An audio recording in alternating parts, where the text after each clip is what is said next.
સાયલા તાલુકા પંચાયતનું અંદાજે 7 કરોડનું બજેટ મંજૂર કરવામાં આવ્યું છે। સુરેન્દ્રનગર જિલ્લાના સાયલા તાલુકા પંચાયત કચેરી ખાતે પ્રથમ કારોબારી બેઠક યોજાઈ હતી, જેમાં અંદાજે 7 કરોડ રૂપિયાનું બજેટ મંજૂર કરવામાં આવ્યું છે તેમજ વિવિધ ઠરાવો પસાર કરવામાં આવ્યા છે।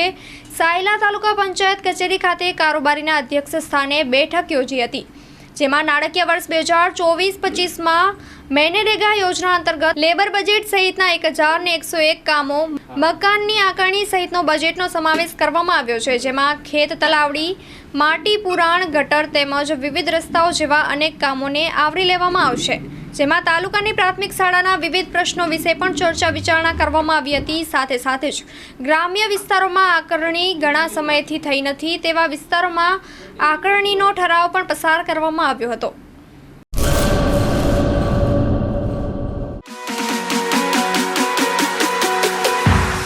રાજશ્રી એપ્રેલ્સ જેન્ટ્સવેરના બ્રાન્ડેડ વસ્ત્રો માટેનો ભવ્ય showroom. Formal, casual, fancy shirt, ટી-શર્ટમાં વિશાળ રેન્જ, જીન્સ, ટ્રાઉઝર્સ અને ફોર્મલ પેન્ટની લેટેસ્ટ વેરાયટીઓ, બ્રાન્ડેડ કંપનીના સ્પોર્ટ્સવેર। ડાયમંડ પ્લાઝા, વ્હાઇટ બિલ્ડિંગની સામે, સુહાગ રિંગ રોડ, ભુજ, કચ્છ। 9909951092